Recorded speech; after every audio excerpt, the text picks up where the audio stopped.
Hello friends, welcome to IAS PCS Kendra. Friends, 100 pages note series में 100 pages note series में ये विश्व के भूगोल का फर्स्ट लेक्चर है, पहला लेक्चर है। बाकी सारे सब्जेक्ट्स के प्लेलिस्ट के लिंक डिस्क्रिप्शन बॉक्स में दिए हुए हैं, तो आप जाकर बाकी वीडियोज को भी जरूर देख सकते हैं। अब बात करें इस नोट्स की, तो डिस्क्रिप्शन बॉक्स में टेलीग्राम चैनल का भी लिंक दिया हुआ है, तो आप जाकर उस चैनल का सब्सक्रिप्शन भी ले सकते हैं इस नोट्स के पीडीएफ के लिए। और इस नोट्स की खास बात यह है कि आप बीपीएससी की तैयारी कर रहे हो या फिर किसी भी स्टेट पीसीएस एग्जाम की तैयारी कर रहे हो, और सिलेबस में जो भी चीजें हैं उन चीजों को काफी सिंपल और सिस्टमेटिक ढंग से प्रेजेंट किया गया है, जिससे कि चीजों को पढ़ने में आपको काफी आसानी होगी और समझने में भी काफी आसानी होगी। कम टाइम में क्वालिटी रिवीजन के लिए ये नोट्स आपके लिए काफी फायदेमंद साबित होगा। कम टाइम में क्वालिटी रिवीजन के लिए ये नोट्स आपके लिए काफी फायदेमंद साबित होगा। वीडियो देखने के बाद तो आप आराम से 3 से 4 मिनट में एक पेज को रिवाइज कर लेंगे। हाँ, इस वीडियो की बात करें तो चूंकि ये वीडियो रिवीजन के पर्पज से बनाया जा रहा है, तो मैं इसमें उतना ही एक्सप्लेन करूंगा जितना की जरूरत है, ताकि वीडियो की लेंथ ज्यादा लंबी नहीं हो। हाँ, उतना एक्सप्लेन जरूर कर दूंगा ताकि आपको कोई दिक्कत नहीं हो समझने में, कॉन्सेप्ट क्लियर हो जाए, उसके बाद आप आसानी से रिवीजन करते रहें। नोट से रिवीजन करना है तो नोट से करते रहें, वीडियो देखकर करना है तो वीडियो देखकर करते रहें। खैर, चलिए बिना किसी देरी के इस वीडियो को शुरू करते हैं। इस वीडियो में हम सबसे पहले बात करते हैं यूनिवर्स का जो जनरल कॉन्सेप्ट है, सामान्य अवधारणा है, उनकी बात की जाए तो देखिए, सबसे पहले आपको ध्यान में ये रखना है कि ब्रह्मांड की जो उत्पत्ति हुई, इसका जो मॉडर्न कॉन्सेप्ट है, आधुनिक सिद्धांत है, वो कौन सा सिद्धांत है? महाविस्फोट सिद्धांत। आपको पता होगा ना कि पूरा का पूरा, मतलब ऐसा माना जाता है कि पूरा का पूरा जो ये ब्रह्मांड है, ठीक है ना, इसमें बस एक ही गोला था, एक गोला था। इस गोले में विस्फोट के बाद ये बहुत सारे ग्रह, तारे, उपग्रह आदि ये सारी चीजें बनी हुई हैं। ठीक, खैर आपको ये ध्यान में रखना है कि ब्रह्मांड की जो उत्पत्ति हुई है, इसका जो मॉडर्न कॉन्सेप्ट है, वो कौन सा कॉन्सेप्ट है? महाविस्फोट सिद्धांत। ठीक है, मॉडर्न जो थियरी है वो कौन सी थियरी है? महाविस्फोट थियरी, बिग बैंग थियरी। ठीक है, हाँ, इसके जो प्रतिपादक है, महाविस्फोट सिद्धांत के जो प्रतिपादक हैं इस थियरी के, वो कौन है? जॉर्ज लेमेंथियर। तो ये नाम ध्यान रखिएगा। बाद में इसकी व्याख्या की थी किसने? रॉबर्ट वैगनर ने। तो ये भी नाम ध्यान रख लीजिएगा। विस्फोट के बाद की जाए, विस्फोट के बाद क्या हुआ? बहुत सारी गैलेक्सियों का निर्माण हुआ, अनंत गैलेक्सियां बनी ब्रह्मांड में। ठीक है ना, तो ये आप ध्यान, मतलब ये आप समझ सकते हैं कि ब्रह्मांड जो है ना, ये अनंत गैलेक्सियों का समूह है। तो ये खैर समझने वाली बातें थी। और उसके बाद हाँ, गैलेक्सियों की बात की जाए कि हम किस गैलेक्सी में हैं, तो हमारी जो गैलेक्सी है उसका नाम क्या है? मंदाकिनी, या फिर आकाशगंगा, या फिर दुग्ध मेखला। ठीक, मिल्की वे। तो ये नाम है, इंपॉर्टेंट है, ध्यान रखिएगा। हाँ, इसी में सौरमंडल स्थित है। चलिए, तारों की बात की जाए तो सूर्य क्या है? सूर्य भी एक तारा ही है। खैर, चलिए, तारों की बात की जाए तो तारों में जो प्रमुख गैसें होती हैं, उनमें आपको ध्यान रखना है कि हाइड्रोजन गैस जो होती है ना, सबसे ज़्यादा होती है, लगभग 71%। ठीक है ना, लगभग 71%। उसके बाद हीलियम की मात्रा होती है लगभग 26.5%। ठीक है, 26.5%। तो उसके बाद बाकी सारी गैसें होती हैं, बस ये दो ध्यान रख लीजिए, सबसे ज़्यादा हाइड्रोजन, उसके बाद हीलियम। और ये ध्यान रख सकते हैं, सूर्य के आकार के जो तारे होते हैं ना, उनकी जो आयु है, मतलब सूर्य भी तो एक तारा है, और सूर्य के आकार के बाकी जो अन्य तारे हैं, उनकी जो आयु है वो लगभग कितनी है? आयु 10 मिलियन वर्ष। 10 मिलियन वर्ष। ठीक है, तो थोड़ा सा ये ध्यान रख लीजिएगा। एक और बात ध्यान रख सकते हैं कि जितना बड़ा तारा होता है ना, उसके जीवन की अवधि उतनी कम होती है। जितना बड़ा तारा होता है, जीवन की अवधि उतनी कम होती है। लाल दानव तारा की बात की जाए, रेड जायंट तारा की बात की जाए, तो ये वृद्धावस्था को बताता है। ध्यान रखिएगा, वृद्धावस्था को बताता है। मतलब इसकी आयु लगभग अब पूरी हो चुकी है। जैसे जैसे आयु बढ़ते जाती है ना, हाइड्रोजन की कमी होते जाती है। तारों की जैसे जैसे आयु बढ़ते जाती है, हाइड्रोजन की कमी होते जाती है। इसका मतलब ये हुआ कि ये वृद्धावस्था को बता रहा है। इसका मतलब ये हुआ कि इसके पास हाइड्रोजन की काफ़ी कमी हो चुकी होगी। उसके बाद बात करें लाल दानव तारा में जो विस्फोट होता है, सुपरनोवा विस्फोट, ये ध्यान रखिएगा। ठीक है, सुपरनोवा जो है ना, ये सुपरनोवा एक मृतप्राय तारे की विस्फोट अवस्था है। ठीक है, विस्फोट के बाद तारा जो है मृत्यु को प्राप्त कर लेता है, मृत्यु की दशा को प्राप्त कर लेता है। इंपॉर्टेंट है, ध्यान रखिएगा। ठीक, मृतप्राय अवस्था को बताता है सुपरनोवा विस्फोट, इंपॉर्टेंट है, ध्यान रखिएगा। और ये जो विस्फोट के बाद ये सब जो अलग अलग सीमा दिया हुआ है, इसको चंद्रशेखर सीमा बोलते हैं। सीमा की बात की जाए तो देखिए, सोलर मास जो है ना, विस्फोट के बाद सोलर मास जो है ना, सोलर मास के अगर 1.44 गुना से कम होता है उन तारों का मास विस्फोट के बाद, सोलर मास जो है, सोलर मास के 1.44 गुना से कम होता है तो उसको श्वेत वामन बोलते हैं, व्हाइट ड्वार्फ। ठीक, अगर 1.44 गुना, सोलर मास के 1.44 गुना से लेकर सोलर मास के 3 गुना, 1.44 गुना से लेकर 3 गुना के बीच रहता है, मतलब यहां से लेकर यहां तक रहता है, तो उसको क्या बोलेंगे? न्यूट्रॉन तारा। ठीक है, न्यूट्रॉन तारा वो होते हैं। और 3 से अगर अधिक 3 गुना से अधिक रहता है, सोलर मास जो है ना, सूर्य का मास जो है, सौरिक जो द्रव्यमान है उसके 3 गुना से अधिक रहता है, ठीक, तो वो आता है कृष्ण वीवर के अंतर्गत, ब्लैक होल। और ये ध्यान रखिएगा, इंपॉर्टेंट है, ब्लैक होल जो होता है ना उसके पास बहुत ही ज़्यादा गुरुत्वाकर्षण बल होता है, ग्रेविटेशनल फोर्स होता है, इसी वजह से वहाँ से कोई चीज़ गुजरती है, कोई पिंड गुजरता है, कोई भी चीज़ गुजरती है तो ये अपनी तरफ अट्रैक्ट करता है काफ़ी तेज़ी से, ठीक है ना, क्योंकि इसके पास गुरुत्वाकर्षण बल काफ़ी अधिक होता है, तो ये थोड़ा सा ध्यान रखिएगा। उसके बाद बात की जाए तारामंडल की, नक्षत्र की, तो थोड़ा सा ध्यान रखना है कि तारामंडल जो होता है ना एक निश्चित आकृति में व्यवस्थित तारों का समूह होता है। हम आगे बात करेंगे, खाली आप इतना ध्यान रख लीजिए कि तारामंडल जो है ना एक निश्चित आकृति में व्यवस्थित तारों का एक समूह है, ठीक। जैसे यही देख लीजिए, सप्तर्षि तारामंडल की बात कर लीजिए। हाँ, कुल तारामंडल जो है कितने हैं ये ध्यान रख सकते हैं, 88 हैं। यही तारामंडल की बात कर लीजिए, सप्तर्षि तारामंडल, यहाँ नाम लिखा ही हुआ, सप्त मतलब 7 तारों का समूह है। सप्तर्षि तारामंडल जो है ना 7 तारों का समूह है, जो उत्तर दिशा में दिखता होगा आपको चमकते हुए। और ये नाम लिखा हुआ है जो बहुत इंपॉर्टेंट नहीं है, बस आप पढ़ सकते हैं, जैसे ऋतु, पुलह, पुलस्त्य, क्षत्र, 1 मिनट, क्षत्र, अंगिका, वशिष्ठ, मरीच, ये 7 नाम है उन तारों के, ठीक है। हाँ, उत्तर दिशा में ये ध्रुव मतलब चमकते हुए, तेज चमकते हुए तारा दिखता होगा, ठीक है, तो ये ध्रुव तारों का संकेत इधर की तरफ ही मिलता है, उत्तर दिशा में, ठीक है। ये 7 तारों का समूह जो दिखता है किधर की तरफ दिखता है, उत्तर दिशा में ही दिखता है, तो ये ध्यान रखिएगा। उसके बाद बात कर ली जाए, ये ओरियन जो नेबुला है, ध्यान रखिएगा, इंपॉर्टेंट है। ओरियन नेबुला जो है ना आकाशगंगा के सबसे शीतल और चमकीले तारों का समूह है, ठीक है। आकाशगंगा के सबसे शीतल और चमकीले तारों का समूह है ओरियन नेबुला, ये दूसरे नंबर पर आता है, तो इसको पढ़ सकते हैं। और ये ध्यान रखिएगा, प्रॉक्सिमा सेंचुरी जो है ना, प्रॉक्सिमा सेंचुरी ये सूर्य का निकटतम तारा है, इंपॉर्टेंट है, ध्यान रखिएगा। उसके बाद बात करें, कुछ इंपॉर्टेंट बातें देख लें, तो देखिए हमारी जो गैलेक्सी है ना आकाशगंगा, इसका जो आकार है वो दंड सज्जित सर्पिलाकार, ये नाम ध्यान रखिएगा, दंड सज्जित सर्पिलाकार है। ऐसा कुछ है, जो चक्री होती है ना दिवाली में आप छोड़ते होंगे, ऐसा कुछ, ऐसा जो शेप बनता है, ऐसा कुछ, ठीक, इस टाइप का शेप है। और हाँ, ये ध्यान रखिएगा, आकाशगंगा की परिक्रमा करने में सूर्य को कितना समय लगता है, 22.5 से लेकर 25 करोड़ वर्ष, ठीक है, तो थोड़ा सा ध्यान रखिएगा, 22.5 से 25 करोड़ वर्ष तक। तारे के जो रंग का सूचक है, तारों के पास जो रंग होता है ना वो काई का सूचक है, उसके टेम्परेचर का, तापमान का, ताप का। चलिए उसके बाद सौर मंडल की बात कर लेते हैं। सौर मंडल बहुत इंपॉर्टेंट है। सौर मंडल में देखिए, ये तो सूर्य हो गया, ठीक है, यहाँ पर सूर्य है, और सूर्य के बाद ये सब ग्रह को दिखाया गया है, ठीक।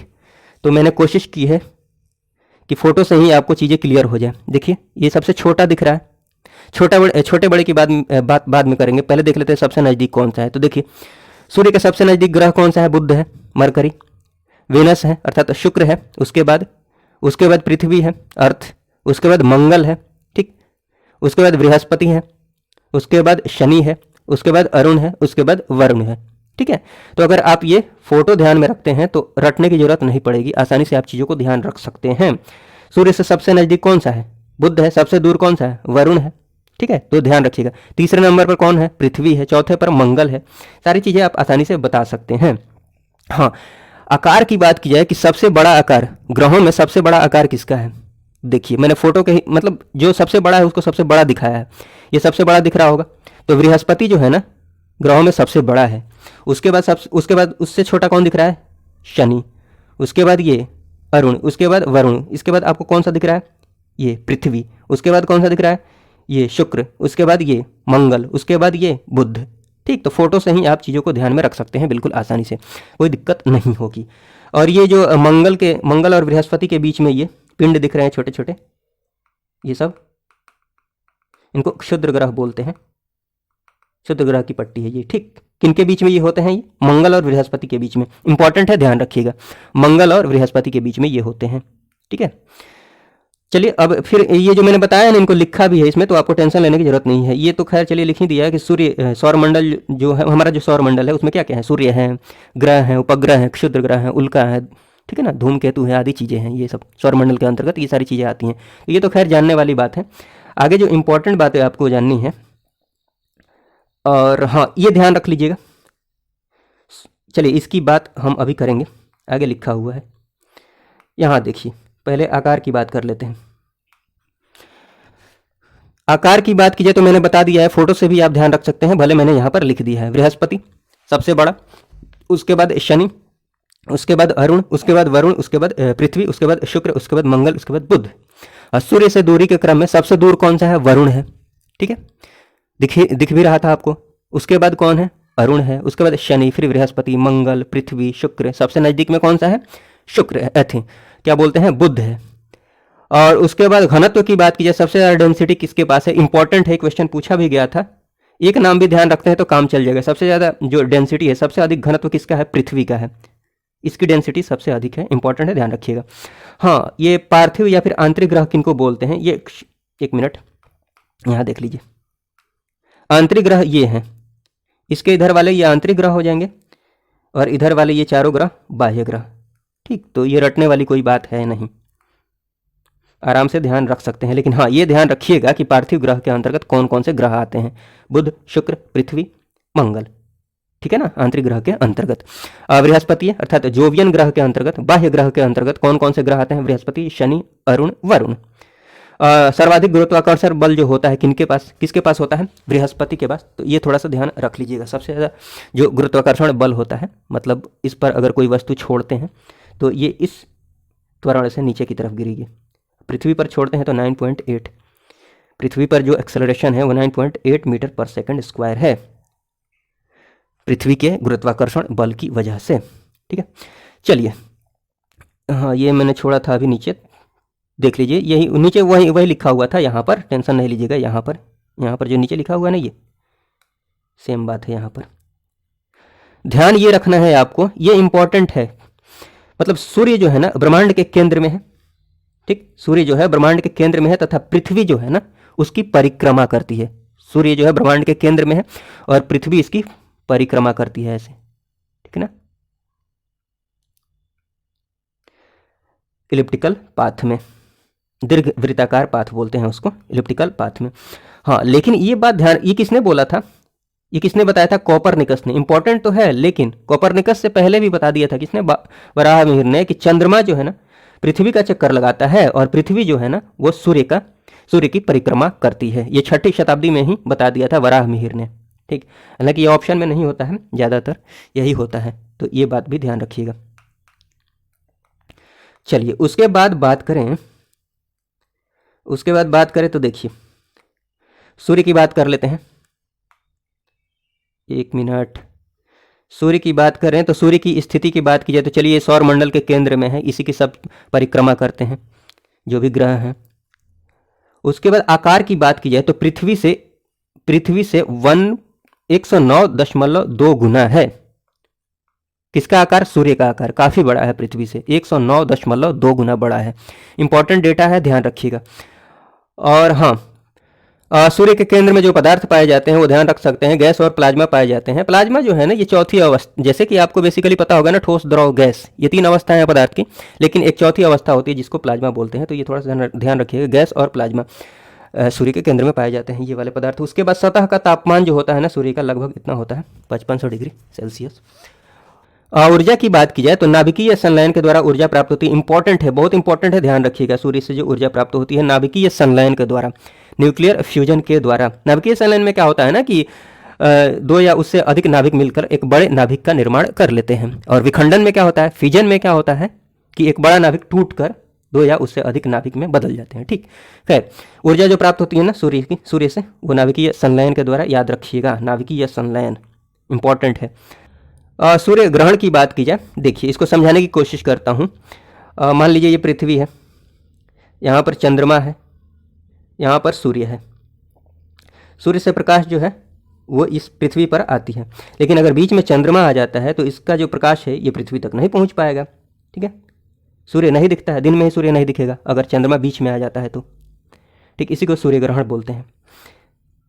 तो ध्यान रखिएगा, जब चंद्रमा जो है ना वो सूर्य और पृथ्वी के बीच में आ जाता है उसको सूर्य ग्रहण बोलते हैं। ये केवल प्रतिपदा अर्थात न्यू मून डे या फिर अमावस्या को देखने को मिलता है। इंपॉर्टेंट है, ध्यान रखिएगा। हाँ, ग्रहण के समय जो सूर्य का दिखाई देने वाला भाग होता है ना, ग्रहण जब लगता है तो साइड में जो दिखाई देने वाला भाग होता है ये वाला, किनारे किनारे में, इसको कोरोना बोलते हैं। हीरक वलय अर्थात डायमंड रिंग की बात की जाए तो हीरक वलय का जो दृश्य होता है ये पूर्ण सूर्य ग्रहण के समय जब चंद्रमा सूर्य को पूर्णतः ढक लेता है कि कुछ सेकंड पूर्व एवं बाद दिखता है। कहाँ पर? इसके ऊपर ऊपर वाला ये हिस्सा है ना, सर्कमफेरेंस वाला पतला सा, यहाँ पर दिखता है, ठीक है, परिधि रेखा पर दिखता है। ये थोड़ा सा ध्यान रख लीजिएगा। हाँ, पूर्ण जो सूर्य ग्रहण होता है वो 7.5 मिनट से अधिक का नहीं होता है, तो ये थोड़ा सा ध्यान रख लीजिएगा। उसके बाद चलिए एक एक एक इम्पॉर्टेंट बात ध्यान रखिएगा। अभी मैंने आपको बताया भी था, ये सूर्य हो गया, सूर्य की परिक्रमा करती है पृथ्वी, ठीक ऐसे दीर्घ वृत्ताकार पथ में, इलिप्टिकल पाथ में, ठीक है। तो आप इसमें देख पा रहे हैं ना, ये पृथ्वी ऐसे परिक्रमा कर रही है, तो ये यहाँ पर नज़दीक में है, सबसे नज़दीक में है सूर्य के, ठीक है ना। उसके बाद इधर जाइए, यहाँ सबसे दूर हो जाती है पृथ्वी। तो जब पृथ्वी सबसे नज़दीक होती है उसको क्या बोलते हैं? किस डेट को नज़दीक होती है पृथ्वी सूर्य के सबसे नज़दीक? 3 जनवरी को। 3 जनवरी को पृथ्वी से सूर्य की निकटतम दूरी होती है, उसको बोलते हैं उपसौर, ठीक है। और 4 जुलाई को पृथ्वी जो है ना, पृथ्वी से सूर्य की अधिकतम दूरी होती है, इसको क्या बोलते हैं? अपसौर। दोनों बातें ध्यान रखिएगा। 3 जनवरी को सबसे नज़दीक होती है पृथ्वी सूर्य के, या फिर सूर्य पृथ्वी के सबसे नज़दीक होता है, उसको उपसौर बोलते हैं। और 4 जुलाई को सबसे दूर होता है, उसको अपसौर बोलते हैं। एक और ये ध्यान रखिएगा, ये यूनिट है, खगोलीय यूनिट, खगोलीय इकाई की बात की जाए तो ये लंबाई मापने की इकाई है, लंबाई मापने की इकाई है, ठीक है ना, दूरी मापने की इकाई है। सूर्य एवं पृथ्वी के बीच की औसत दूरी कितनी है?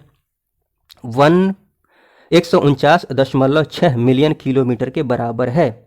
इंपॉर्टेंट है, ये भी थोड़ा सा ध्यान रख लीजिएगा, ठीक है। सूर्य एवं पृथ्वी के बीच की जो औसत दूरी है 149.6 मिलियन किलोमीटर के बराबर है, लगभग इतना हो जाएगा, 149.6 इंटू 10⁶, ठीक है, मिलियन का मतलब 10⁶ हो जाएगा। उसके बाद बात करें, हाँ अब चलिए एक एक करके जितने भी ग्रह हमने देखे थे उनकी बातें कर लेते हैं, उनकी बात करते हैं। जैसे बुध की बात की जाए तो ध्यान रखिएगा, बुध के पास कोई भी उपग्रह नहीं होता है, इसके पास कोई उपग्रह नहीं है। और ये जो सूर्य की परिक्रमा करता है कितने दिनों में करता है? थोड़ा ध्यान रख लीजिएगा, 88 दिन में। दैनिक जो तापांतर होता है, मतलब मैक्सिमम और मिनिमम टेम्परेचर के बीच जो डिफरेंस होता है वो सबसे ज़्यादा अधिक कहाँ पर होता है? वो बुध पर होता है, सर्वाधिक होता है लगभग 600 डिग्री सेल्सियस का। उसके बाद एल्बिडो, एल्बिडो आप इतना ध्यान रख लीजिएगा, ये चमक डिसाइड करता है, एल्बिडो से चमक को निर्धारित किया जाता है, ठीक, उससे चमक निर्धारित होती है। तो पृथ्वी की तुलना में इसकी कम है, पृथ्वी की तुलना में कम है इसकी एल्बिडो, ठीक है ना, इसलिए इसकी चमक क्या है? कम है पृथ्वी से, बुध की चमक डिसाइड होता है, इतना ध्यान रख लीजिए एल्बिडो से। और उसके बाद चलिए शुक्र बहुत इंपॉर्टेंट है। पृथ्वी की बात, हाँ पृथ्वी की जुड़वा बहन बोला जाता है, सिस्टर प्लैनेट बोला जाता है शुक्र को। सौर मंडल का सर्वाधिक चमकीला और गर्म ग्रह है, ठीक है ना, सर्वाधिक चमकीला, पृथ्वी के निकटतम है। सबसे नज़दीक में कौन सा ग्रह है पृथ्वी के? शुक्र है, ध्यान रखिए। इसको भोर का तारा बोलते हैं, मॉर्निंग स्टार, और सांझ का भी तारा बोलते हैं, इवनिंग स्टार। इसका भी कोई उपग्रह नहीं है शुक्र, बुध और शुक्र के पास उपग्रह नहीं है। सूर्य की परिक्रमा करने में इसको कितना टाइम लगता है? 225 दिन। हाँ, इस पे जो सर्वोच्च बिंदु है, हाईएस्ट पीक जो है शुक्र के ऊपर, वो कौन सा है? मैक्सवेल पीक, बीटा माउंटेन पर है मैक्सवेल पीक। चलिए उसके बाद पृथ्वी की बात करें तो पृथ्वी का जो अन्य नाम है ग्रीन प्लैनेट है, ये आपको पता ही है क्यों है। पृथ्वी के आकार की बात की जाए तो पृथ्वी का जो आकार है ना, अरस्तु ने बोला था कि पृथ्वी जो है ना गोल है, गोलाकार है, लेकिन जो सर्वमान है, जो सभी मानते हैं, जिस शेप को सब मानते हैं, वो कैसा शेप है? जियोइड, अर्थात लद्वक्ष गुलाब, ठीक है, ये नाम दोनों ध्यान रखिएगा। ऐसा कुछ है, मतलब बिल्कुल गोल नहीं है। जो ध्रुव है ना, ध्रुव के पास थोड़ी सी पृथ्वी धंसी हुई है, ऐसा कुछ, ऐसा कुछ, ठीक है ना। तो इधर ऐसे देखिएगा तो जो पृथ्वी का सरकमफेरेंस ज़्यादा होगा, इधर से कम होगा। खैर, सरकमफेरेंस देखें या फिर डायमीटर देखें। चलिए तो ये ध्यान रख लीजिएगा। उसके बाद पृथ्वी की बात की जाए तो पृथ्वी का जो झुकाव है ना, ये अपने अक्ष पर, ये अपने अक्ष पर इतना डिग्री से झुकी हुई है, 23.5 डिग्री से झुकी हुई है। तो ये ध्यान रखिएगा, इसी की वजह से झुकी हुई है और घूमती है ना, झुकने और घूमने की वजह से ही मौसम में परिवर्तन होता है। सूर्य के चारों ओर परिक्रमा लगाने, देखिए यहाँ पर बात करेंगे अभी। दिन और रात जो होता है ना, परिभ्रमण अर्थात अपने अक्ष के सहारे घूर्णन के कारण होता है पृथ्वी में, ठीक, पृथ्वी जो है अपने अक्ष पर घूमती है, ठीक है ना। मान लीजिए ऐसे घूम रही है, तो घूम रही है, इधर से सूर्य का प्रकाश आ रहा है इस पर, तो दिन है, ये घूम कर दूसरी तरफ चली जाएगी तो यहाँ पर रात हो जाएगी, ठीक है। तो पृथ्वी के घूर्णन की वजह से दिन और रात होते हैं। दिन और रात क्यों होते हैं? परिभ्रमण के कारण, अपने अक्ष के सहारे घूर्णन के कारण पृथ्वी के। मौसम का जो परिवर्तन होता है ना, वो परिक्रमण, ठीक है ना, सूर्य के चारों ओर चक्कर लगाने, मतलब पृथ्वी जो, ये सूर्य है, पृथ्वी जो ऐसे चक्कर लगा रही है सूर्य के चारों ओर दीर्घ वृत्ताकार पथ में, एक तो चक्कर लगाने की वजह से आपको पता चल ही रहा है, कभी सूर्य क्या बोलते हैं, कभी पृथ्वी सूर्य के नज़दीक होती है, कभी दूर होती है, ठीक है। और अपने अक्ष पर झुके होने के कारण, अपने अक्ष पर झुके होने के कारण मौसम में परिवर्तन। ये दो बातें आप ध्यान में रखिएगा, ज़्यादा एक्सप्लेन करने की जरूरत नहीं है। परिक्रमण और अपने अक्ष पर झुके होने के कारण मौसम में परिवर्तन होता है। परिक्रमण कहने का मतलब सूर्य के चारों ओर चक्कर लगाना पृथ्वी का। सूर्य के प्रकाश की बात की जाए तो पृथ्वी तक आने में लगभग 8 मिनट 16-17 सेकंड लगता है, थोड़ा सा ध्यान रख सकते हैं। उपग्रह चंद्रमा एकमात्र उपग्रह है पृथ्वी का। नेचुरल उपग्रह की बात की जाए तो प्राकृतिक चंद्रमा है, ठीक है। पृथ्वी के व्यास की बात की जाए, डायमीटर की बात की जाए तो इसका जो डायमीटर है लगभग 12,800 किलोमीटर, लेकिन ये वाला एग्जैक्ट वो डेटा है 127,56 किलोमीटर, ठीक। मोटा मोटी आप इतना भी ध्यान रख सकते हैं। परिधि की बात की जाए, सरकमफेरेंस की बात की जाए तो अभी मैंने बताया था ना, पृथ्वी का जो शेप ऐसा कुछ होता है, तो ये विषुवत रेखा के अलोंग जो परिधि है, इधर से तो थोड़ा कम होगा, इधर की बात की जाए, अगर कुछ नहीं बोलता है तो इधर वाला ही ध्यान रखिएगा। जो परिधि है सरकमफेरेंस है वो कितनी है? 40070, ठीक, ऐसे आप ध्यान रख सकते हैं। 40,070 किलोमीटर, मोबाइल नंबर के जैसा ध्यान रख लीजिए, 40,070, चाहे 40070 विषुवत रेखा, ठीक है। त्रिज्या की बात की जाए, पृथ्वी की जो त्रिज्या है वो इतनी है 6378। डायमीटर अगर पता है तो उसमें डिवाइड कर देंगे, त्रिज्या मिल जाएगी। तो त्रिज्या याद रखते हैं तो डायमीटर ध्यान रखने की जरूरत नहीं है, डबल कर दीजिए उसको। भूपर्पट्टी की बात की जाए, देखिए भूपर्पट्टी अर्थात अर्थ क्रस्ट की बात की जाए तो पृथ्वी के भूपर्पट्टी में, मतलब भूपर्पट्टी में जो सबसे ज़्यादा तत्व पाए जाते हैं, चलिए एक एक करके देख लेते हैं। तत्वों की बात की जाए तो ऑक्सीजन सबसे ज़्यादा होता है 46.8%, ठीक है। ऑक्सीजन भूपर्पट्टी की बात कर रहे हैं, ठीक है ना, एटमॉस्फेयर की बात नहीं कर रहा, वायुमंडल की बात नहीं कर रहा मैं, भूपर्पट्टी, ठीक है। तो सबसे ज़्यादा ऑक्सीजन 46.8%, सिलिकॉन उसके बाद होता है लगभग 28%, उसके बाद कैल्शियम होता है, उसके बाद कार्बन आदि होते हैं, ठीक है। ये जरूर ध्यान रखिएगा। उसके बाद मंगल की बात की जाए, मंगल ग्रह की बात की जाए तो इसका जो अन्य नाम है, इसको और क्या बोला जाता है? लाल ग्रह के नाम से जाना जाता है। इसके दो उपग्रह हैं, एक है फोबोस और एक है डीमोस। ये सौर मंडल का सबसे छोटा उपग्रह है, तो ये थोड़ा सा ध्यान रख लीजिएगा। उसके बाद हाँ, ओलिपस मेसी जो है ना, सौर मंडल का सबसे बड़ा ज्वालामुखी है, सबसे बड़ा ज्वालामुखी, जो कि कहाँ पर है? लाल ग्रह अर्थात मंगल ग्रह पर है। निक्स ओलंपिया जो है ना, माउंट एवरेस्ट से 3 गुना ऊंचा पर्वत है, जो कि कहाँ पर है? मंगल पर है। बृहस्पति की बात करें, जुपिटर की बात करें तो देखिए, जुपिटर की बात की जाए तो अपने अक्ष पर सर्वाधिक तेज गति से घूर्णन करने वाला ग्रह है। कौन? बृहस्पति, ठीक है। इनके जो उपग्रह हैं, इनके पास अभी तक जो ज्ञात हुआ है उसके अकॉर्डिंग देखा जाए तो 79 उपग्रह हैं। सबसे बड़ा जो उपग्रह है वो है गैनीमेड, ठीक है। हाँ, सौर मंडल का सबसे बड़ा ग्रह और सबसे बड़ा और भारी ग्रह है, तो बड़ा तो आप देख ही चुके हैं पहले। कुछ उपग्रहों की खोज, मतलब स्टार्टिंग में बृहस्पति के उपग्रहों की खोज गैलीलियो के द्वारा की गई थी सबसे पहले, तो ये थोड़ा सा ध्यान रख सकते हैं। गैनीमेड जो है ना, ये सौर मंडल का सबसे बड़ा उपग्रह है, सबसे बड़ा उपग्रह है। सबसे छोटा आपने देख ही लिया। और इसमें इसके जो वलय बने हुए हैं ना, रिंग जो बने हुए हैं बृहस्पति के चारों ओर, वो काई के बने हुए हैं? सिलिकेट के, ठीक है। सूर्य की परिक्रमा करने में 11.86 वर्ष टाइम लेता है, ठीक। पृथ्वी से पृथ्वी से कंपेरिजन किया जाए तो, तुलना की जाए तो, अगर पृथ्वी 1 वर्ष लेती है परिक्रमा करने में, तो बृहस्पति कितना लेता है? 11.86 वर्ष। शनि की बात की जाए तो इसके कुल उपग्रहों की संख्या अभी तक की बात की जाए तो 82 है, 82 है। सबसे बड़ा जो उपग्रह है शनि का वो है टाइटन। इसका अन्य नाम जो है शनि का वो है गैसों का गोला, ठीक है। उसके बाद बात करें सूर्य की परिक्रमा करने में ये इतना लगता है 29.5 वर्ष। देखिए, जो सूर्य के सबसे नज़दीक है वो कम टाइम लेगा सूर्य की परिक्रमा करने में, जो सूर्य के सबसे दूर है उसको ज़्यादा टाइम लगेगा परिक्रमा करने में। ये सूर्य है, इसके पास जो नज़दीक में है सबसे, उसको कम टाइम लगेगा ना परिक्रमा करने में, जो सबसे दूर है उसको बहुत टाइम लगेगा घूमते घूमते घूमते घूमते। समझ पा रहे हैं आप? तो जो दूर है उसको टाइम ज़्यादा लगेगा परिक्रमा करने में, जो नज़दीक है उसको कम लगेगा। तो ये थोड़ा सा ध्यान रख सकते हैं। हाँ, शनि के अतिरिक्त बृहस्पति एवं वरुण में भी वलय बने हुए हैं, रिंग बने हुए हैं, तो थोड़ा सा ये ध्यान, मतलब इसके संकेत मिले हैं, तो ये थोड़ा सा ध्यान रख सकते हैं शनि के अतिरिक्त। ठीक है ना, अभी तो हमने देखा था ना शनि के जो वलय बने हुए कैसे बने हुए, सिलिकेट से। तो शनि के अतिरिक्त बृहस्पति और वरुण में भी वलय के संकेत प्राप्त हुए हैं, तो मोटा मोटी ये थोड़ा सा ध्यान रख लीजिएगा। और पृथ्वी से जो शनि का रंग दिखता है वो कैसा दिखता है? येलो कलर का, पीला। चलिए, उसके बाद अरुण की बात की जाए, यूरेनस की बात की जाए तो लेटा हुआ ग्रह बोला जाता है इसको, ठीक है ना, अक्ष पर काफ़ी झुका हुआ है। सूर्य की परिक्रमा की बात की जाए तो इसको 84 वर्ष लगते हैं, लगभग 84 ईयर्स लगते हैं। ये दूर है, सबसे दूर तो ये है, वरुण है, तो देखिए इसको सबसे ज़्यादा लग रहे हैं, 164 वर्ष लग रहे हैं। और ये सौरमंडल बोल रहा, सौरमंडल का सबसे ठंडा ग्रह है कौन? वरुण।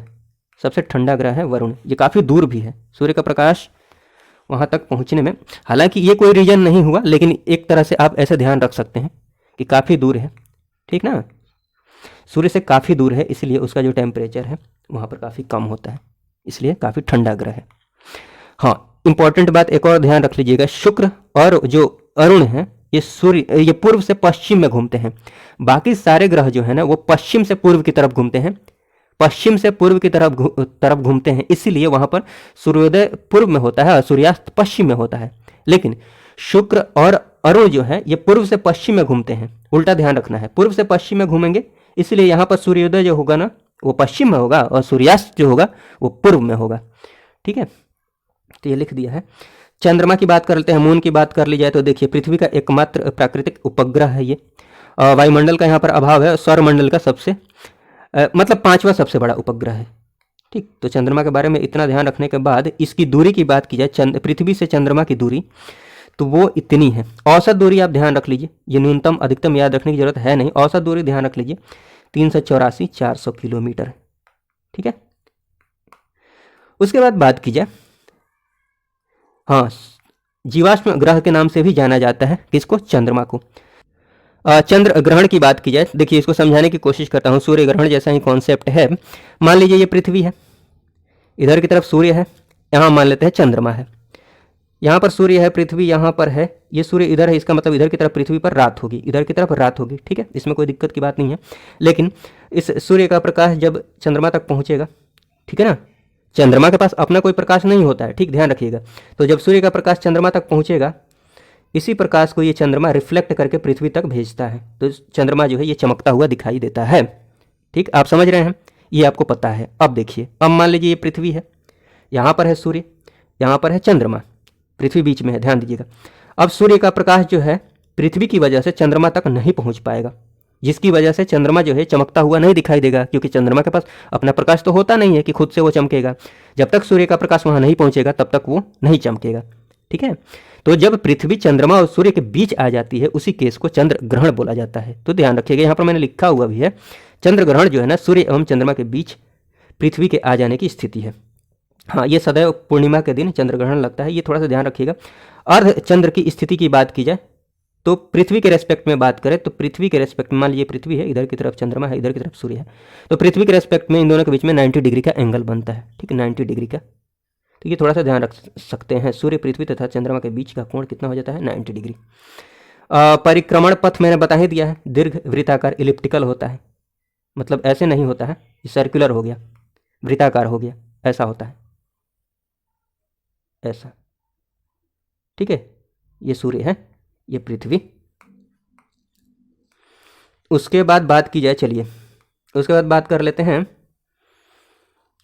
उपभू स्थिति की। तो उपभू स्थिति जो होती है ना, ये ध्यान रखिएगा, जब चंद्रमा जो है ना पृथ्वी के निकटतम होता है उस स्थिति को बोलते हैं उपभू। ध्यान रखिएगा, जब चंद्रमा पृथ्वी के निकटतम होता है, इस स्थिति में जो ज्वार होता है, ज्वार उत्पादक बल होता है, काफ़ी अधिक होता है, क्योंकि जो समुद्र में ज्वार आता है, ज्वार भाटा की स्थिति उत्पन्न होती है, ज्वार की स्थिति उत्पन्न होती है भाटा की, वो समझाने की कोशिश करता हूँ। चलिए, हालांकि ज्वार भाटा की बातें हम बाद में अच्छे से करेंगे, लेकिन मैक्सिमम बातें यहाँ पर भी हो जाएंगी। चलिए इसको समझाने की कोशिश करता हूँ। ये पृथ्वी है, ठीक, और पृथ्वी पर समुद्र भी है। सूर्य के पास चंद्रमा के पास क्या होता है, गुरुत्वाकर्षण बल होता है। तो गुरुत्वाकर्षण बल की वजह से इस चंद्रमा के पास गुरुत्वाकर्षण बल है, तो ये इस पर फोर्स लगाएगा पृथ्वी पर। फोर्स लगाने की वजह से पृथ्वी पर जो पानी है ना, जो जल है ना, ये ऊपर की तरफ उठता है।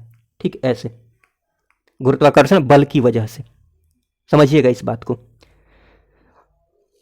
और पृथ्वी चूंकि घूम रही है, घूर्णन की वजह से इधर की तरफ एक सेंट्रीफ्यूगल फोर्स उत्पन्न होता है। उतना ही फोर्स, जितना फोर्स इधर लगता है उतना ही फोर्स इधर लगेगा, तो इधर की तरफ जो जल है ना वो भी उठेगा। ठीक, इसको ज्वार बोलते हैं, इधर उठेगा। अब ये पानी इधर की तरफ उठ जा रहा है ऐसे, तो ये पानी आ कहाँ से रहा है, इधर की तरफ से आ रहा है। तो इधर की तरफ क्या क्रिएट हो रहा है, भाटा, लो टाइड। इधर की तरफ क्या क्रिएट हो रहा है, हाई टाइड, अर्थात उच्च ज्वार। ठीक, समझ पा रहे हैं आप मेरी बातों को। हाँ, अब ये भी आप समझ जाएंगे कि चंद्रमा अगर सबसे नजदीक है, चंद्रमा नजदीक कब, उपभू की स्थिति में चंद्रमा पृथ्वी के निकटतम होता है। इसका मतलब जितना नजदीक होगा अट्रैक्शन फोर्स, मतलब ग्रेविटेशनल फोर्स उतना ज्यादा लगेगा, तो उतना ही ये पानी ऊपर उठेगा। ठीक है, इसीलिए इस स्थिति में, इसलिए ये बोला गया है, इस स्थिति में ज्वार उत्पादक बल जो होता है ना, काफी अधिक होता है। इस केस में क्या होता है, दीर्घ ज्वार की स्थिति होती है, मैंने बता ही दिया, हाई टाइड की स्थिति होती है। लेकिन ये बात जरूर ध्यान रखिएगा कि चंद्रमा का गुरुत्वाकर्षण बल पृथ्वी पर जो लगता है वो सबसे ज्यादा होता है पृथ्वी की तुलना में। ठीक, तो चंद्रमा की वजह से जो ज्वार भाटा आता है वो ज्यादा होता है सूर्य की तुलना में। क्यों, सूर्य दूर है, सूर्य क्या है, दूर है पृथ्वी से काफी, इसलिए उसका जो गुरुत्वाकर्षण बल है वो कम होता है चंद्रमा से। ठीक, चंद्रमा का ज्यादा होता है, तो ये थोड़ा सा ध्यान रखिएगा। उपभू की स्थिति, उसके बाद अपभू की स्थिति की बात की जाए तो जब चंद्रमा जो है ना पृथ्वी से अधिकतम दूरी पर होता है, अब अधिकतम दूरी पर है तो गुरुत्वाकर्षण बल कम लगेगा। इस केस में लघु ज्वार उत्पन्न होगा, जिसको क्या बोलते हैं, भाटा बोलते हैं। ठीक है, ब्लड मून की स्थिति की बात की जाए तो जब पृथ्वी चंद्रमा पर पूर्ण छाया डालती है, अर्थात पूर्ण चंद्र ग्रहण के पूर्ण जो चंद्र ग्रहण की स्थिति होती है ना, उसी को ब्लड मून बोला जाता है। पूर्ण छाया का मतलब ये पृथ्वी हो गई, ये सूर्य हो गया, ये पृथ्वी हो गई, इधर की तरफ चंद्रमा है। तब सूर्य का प्रकाश इस पर पड़ रहा है ना, इस पर पड़ नहीं रहा है। इसका मतलब यही ना हुआ कि सूर्य का प्रकाश इस पर पड़ रहा है पृथ्वी पर, तो पृथ्वी की छाया किस पर बनेगी, इस पर पूर्ण छाया बनेगी, इसका प्रकाश इस पर पहुंचेगा ही नहीं। ठीक, तो ये ध्यान रखिएगा। ब्लड मून की स्थिति जो होती है ना, वो जब पृथ्वी जो है ना चंद्रमा पर पूर्ण छाया डालती है, अर्थात पूर्ण चंद्र ग्रहण के टाइम की स्थिति को क्या बोलते हैं, ब्लड मून। ब्लू मून की स्थिति की बात की जाए तो नासा के अकॉर्डिंग एक ही माह में 2 पूर्णिमा की स्थिति को ब्लू मून बोला जाता है। ठीक, नासा के अकॉर्डिंग, तो थोड़ा सा ये ध्यान रख लीजिएगा। काला धब्बा जो क्षेत्र दिखता है चंद्रमा पर जो काला धब्बा क्षेत्र दिखता है, ये इसका जो नाम है ये ध्यान रखिएगा, सी ऑफ ट्रैंक्विलिटी या फिर शांति का सागर। इंपॉर्टेंट है, ध्यान रखिएगा, क्वेश्चन पूछा गया है। दीर्घ ज्वार और लघु ज्वार की बातें अभी थोड़ी सी हमने की थी, चलिए अब पूरी बातें कर लेते हैं। यहाँ पर देखिए, जब सूर्य, पृथ्वी तथा चंद्रमा एक सीधी रेखा में आ जाते हैं, ठीक है ना, उस समय जो मतलब ज्वार आता है सामान्य से, जो सामान्य ज्वार आता है ना, उससे 20% अधिक ऊंचा होता है। इस केस में दीर्घ ज्वार की स्थिति उत्पन्न होती है, हाई टाइड की स्थिति उत्पन्न होती है। ठीक, कैसे, देखिए समझाने की कोशिश करता हूँ। ये पृथ्वी है, ये मून है, मून का ग्रेविटेशनल फोर्स लग रहा होगा जिसकी वजह से पानी ऊपर उठेगा। ठीक, साथ ही साथ अगर सूर्य का भी ग्रेविटेशनल फोर्स लगने लग जाए तो और ज़्यादा पानी ऊपर उठेगा ना, और ज़्यादा गुरुत्वाकर्षण बल बढ़ जाएगा पृथ्वी पर। समझ पा रहे हैं? हाँ, पृथ्वी चूंकि घूम रही है तो घूमने की वजह से इधर की तरफ बल लग रहा है पृथ्वी पर, तो इधर की तरफ सेंट्रीफ्यूगल फोर्स लगेगा बैलेंस करने के लिए, तो इधर भी पानी उठेगा। ठीक है, समझ पा रहे हैं आप इन बातों को? तो हाई टाइड की स्थिति उत्पन्न होती है, सामान्य से 20% अधिक ऊंचा होता है जब तीनों एक ही लाइन में आ जाए। तो आप सोच रहे होंगे कि ये चंद्रमा अगर इधर आ जाए तो क्या होगा। देखिए, चंद्रमा इधर आ जाता है तो इसका गुरुत्वाकर्षण बल लगेगा ना, गुरुत्वाकर्षण बल लग रहा है, इसकी वजह से ये पानी ऊपर उठ रहा है। लेकिन पृथ्वी के घूमने की वजह से इधर सेंट्रीफ्यूगल फोर्स लगता है, जिसकी वजह से जितना इधर उठा है ना उतना ही फोर्स इधर लगेगा बैलेंस करने के लिए, तो इधर भी पानी उतना ही उठेगा। और इधर पानी उठा हुआ है, साथ ही साथ सूर्य का भी गुरुत्वाकर्षण बल काम कर रहा है इधर से, तो और पानी ऊपर उठ जाएगा ना। और इधर ये उठ रहा है तो इधर मतलब जितना इधर उठ रहा है उतना इधर भी उठ जाएगा। आप समझ पा रहे हैं इन बातों को? एक ही रेखा में इतना मतलब टेक्निकली इतना अंदर जाने की जरूरत नहीं है, आप बस इतना ध्यान रख लीजिए कि तीनों एक ही लाइन में हो, पृथ्वी, चंद्रमा और सूर्य।